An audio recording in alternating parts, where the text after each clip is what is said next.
ഒട്ടും കുഴയാതെയും കട്ട പിടിക്കാതെയും നല്ല സോഫ്റ്റായിട്ട് ചെയ്തെടുക്കുന്ന ഉപ്പുമാവിൻ്റെ റെസിപ്പിയാണ്. നോൺ സ്റ്റിക്ക് പാത്രത്തിൽ ചെയ്താലേ അങ്ങനെ കട്ടയില്ലാതെ കിട്ടുമെന്നുള്ള ചിന്തയൊന്നും വേണ്ട. ഞാൻ ഈ പറയുന്ന പോലെ റവയുടെ അളവും വെള്ളത്തിൻ്റെ അളവും ചെയ്യുന്ന രീതിയും ഇതുപോലെ ഒന്ന് ഫോളോ ചെയ്താൽ മതി. നല്ല സോഫ്റ്റായിട്ട് ഉപ്പുമാവ് ചെയ്തെടുക്കാനായിട്ട് പറ്റും. പഴമോ കറിയോ ഒന്നും ഇല്ലാതെ തന്നെ ഇങ്ങനെ കഴിക്കാനായിട്ട് നല്ല ടേസ്റ്റിയാണ്.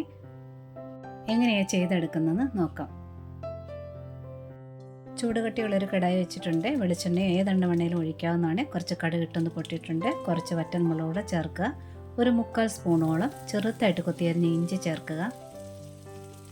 കൂടെ തന്നെ ഒരു 3 പച്ചമുളക് കൂടെ കട്ട് ചെയ്ത് ചേർത്തിട്ടുണ്ട്. ഇനി ഇതൊന്നൊരു 10 സെക്കൻഡ് നേരത്തേനൊന്ന് ചൂടെണ്ണയിലൊന്ന് ഇളക്കിയെടുത്താൽ മതി. ഒരുപാട് നേരം വഴറ്റണ്ട. ഇനി സവാളയൊക്കെ ചേർത്തൊന്ന് വഴറ്റിയെടുക്കണം. അപ്പോൾ ആ കൂട്ടത്തിൽ ബാക്കിയുടെ അത് വഴന്ന് കിട്ടിക്കോളും. അതൊന്ന് ഇളക്കിയെടുത്തതിന് ശേഷം കുറച്ച് കശുവണ്ടിയും ഉണക്കമുന്തിരിയുമാണ് ചേർക്കുന്നത്. ഇത് ചേർക്കുന്നത് നല്ല ടേസ്റ്റാണ്.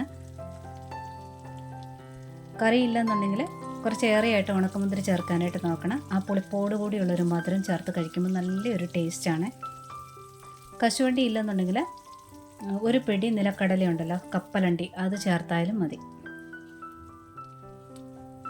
ഇത് നന്നായിട്ടൊന്ന് ഇളക്കി എടുത്തിട്ടുണ്ട്. ആ ഉണക്കമുന്തിരി ഒന്ന് നല്ലവണ്ണം ചൂട് കയറുമ്പോഴത്തേനും ഒന്ന് വീർത്ത് വരാനായിട്ട് തുടങ്ങും. അതുവരെ ഒന്ന് ഇളക്കിയെടുക്കുക.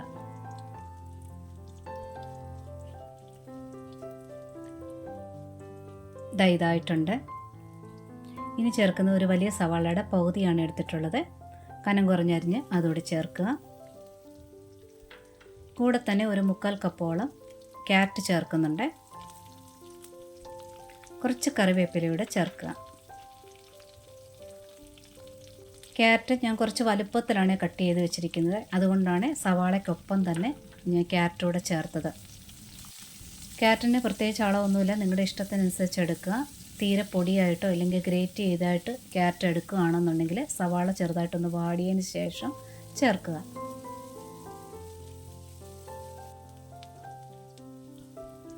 സവാളയ്ക്ക് പകരമായിട്ട് ചെറിയ ഉള്ളി വേണേലും ചേർക്കാവുന്നതാണ്. സവാളയൊക്കെ ഒന്ന് വാടി വന്നിട്ടുണ്ട്. ഈ ഒരളവ് വരെ വഴറ്റിയെടുക്കുക.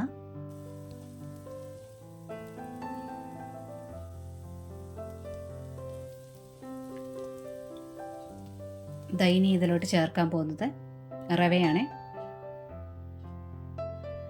ഞാനിവിടെ 1 ഗ്ലാസ് ഫുള്ളായിട്ട് റവ എടുത്തിട്ടുണ്ട്.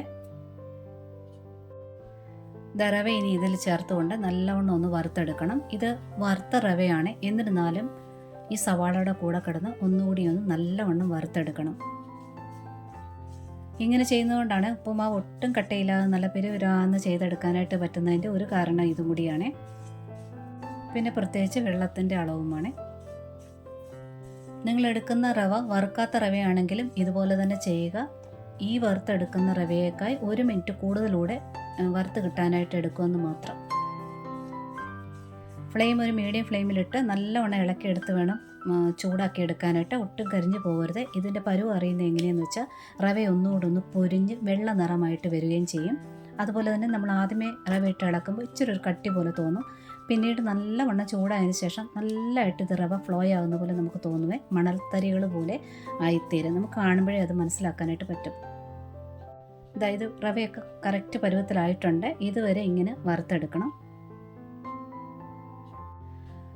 റവത്തരികളൊക്കെ ഇങ്ങനെ പിരുപരാന്ന് ഇങ്ങനെ പൊരിഞ്ഞ് വന്നിട്ടുണ്ട്. ഇതായിട്ടുണ്ട്. ഇനി ഇതിലോട്ട് ചേർക്കുന്നത് ഒരല്പം മഞ്ഞൾപ്പൊടി ചേർക്കുക.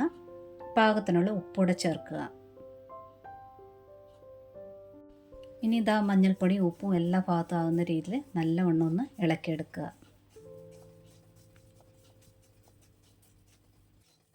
നമ്മൾ ഈ വറുക്കാൻ തുടങ്ങുന്ന സമയത്ത് അപ്പുറത്തെ അടുപ്പിൽ വെള്ളം തിളയ്ക്കാനായിട്ട് കറക്റ്റ് അളവിൽ വെച്ചിരിക്കണം. നല്ലവണ്ണം വെട്ടി തിളയ്ക്കുന്ന വെള്ളം വേണം ഒഴിക്കാനായിട്ട്. മഞ്ഞൾപ്പൊടിയൊക്കെ നന്നായിട്ട് മിക്സ് ആയിട്ടുണ്ട്. നല്ലവണ്ണം വെട്ടി തിളയ്ക്കുന്ന വെള്ളം ഒഴിച്ചിട്ടുണ്ട്. ഇനി വെള്ളത്തിൻ്റെ അളവ് പറയാം. ആ എടുത്തിരിക്കുന്ന 1 ഗ്ലാസ്, നിങ്ങൾ ഏത് കപ്പിലാണോ എടുക്കുന്നത് അതിൻ്റെ അതേ അളവിൽ തന്നെ ഞാനിപ്പോൾ 1 ഗ്ലാസ് വെള്ളമാണ് വെട്ടി തിളയ്ക്കാനായിട്ട് വെച്ചത്.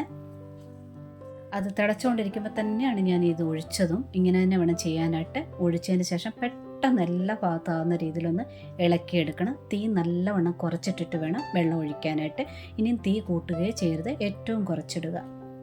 ഇപ്പോൾ ഇതാ എല്ലാ ഭാഗവും നല്ലവണ്ണം നനഞ്ഞിട്ടുണ്ട്, അതായത് പാകത്തിനുള്ള നനവായിട്ടുണ്ട്.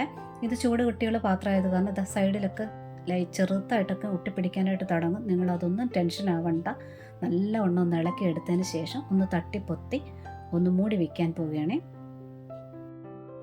നിങ്ങളിപ്പോൾ 2 ഗ്ലാസ് റവ എടുത്തിട്ടുണ്ടെങ്കിൽ അതേ അളവിൽ തന്നെ 2 ഗ്ലാസ് വെള്ളം വെട്ടി തിളപ്പിക്കാനായിട്ട് വയ്ക്കണം.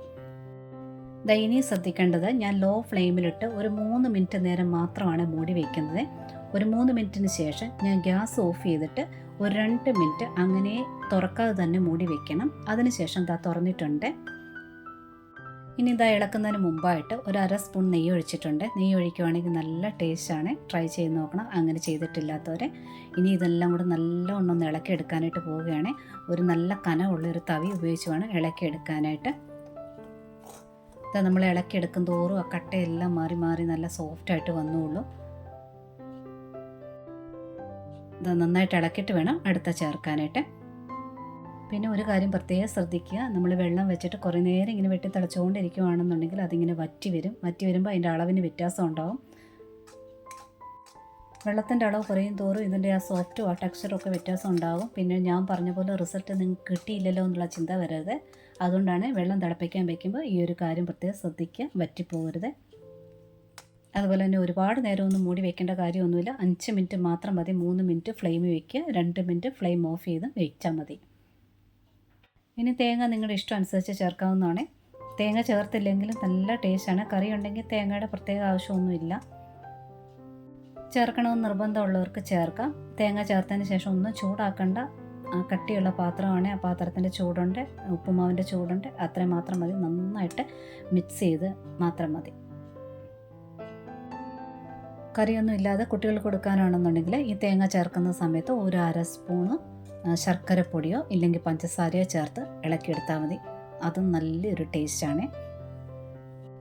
അപ്പോൾ ഒരു ചായയോ ഒരു കാപ്പിയോ മാത്രം മതി ഇത് ചേർത്ത് കഴിക്കാനായിട്ട്. നല്ല സോഫ്റ്റായിട്ടുള്ള ഉപ്പുമാവ് റെഡി ആയിട്ടുണ്ട്. ഉപ്പുമാവ് ആവശ്യത്തിനെടുത്തതിന് ശേഷം എപ്പോഴും കാറ്റ് കയറാതെ നല്ലവണ്ണം മൂടി വയ്ക്കണം. അപ്പോൾ അതിൻ്റെ സോഫ്റ്റ് അതുപോലെ തന്നെ നിൽക്കും. രാവിലെ ഉണ്ടാക്കിയതിന് ശേഷം ബാലൻസ് ഒക്കെ വരുവാണെന്നുണ്ടെങ്കിൽ ഒരു കാസ്ട്രോളിനകത്തിട്ട് വെച്ചാൽ മതി. ഈവനിങ് കുട്ടികൾ വരുമ്പോഴത്തേന് അതേപോലെ തന്നെ സോഫ്റ്റായിട്ട് തന്നെ ഇരിക്കുകയും ചെയ്യും. ഇതേപോലെ സോഫ്റ്റായിട്ട് കിട്ടാൻ വേണ്ടി റവയുടെയും വെള്ളത്തിൻ്റെയും ചെയ്യേണ്ട രീതിയെല്ലാം കറക്റ്റായിട്ട് പറഞ്ഞു തന്നിട്ടുണ്ട്. നിങ്ങൾക്ക് മനസ്സിലായി കാണുമെന്ന് വിചാരിക്കുന്നു. ഇതുപോലെ ഒന്ന് ട്രൈ ചെയ്ത് നോക്കാം. ഇഷ്ടപ്പെട്ടിട്ടുണ്ടെങ്കിൽ കൂട്ടുകാർക്കൊക്കെ ഷെയർ ചെയ്ത് കൊടുക്കുക. ലൈക്കും കമൻറ്റും സബ്സ്ക്രൈബും ഒക്കെ തന്ന് സപ്പോർട്ട് ചെയ്യാൻ കൂടി മറന്നുപോലെ.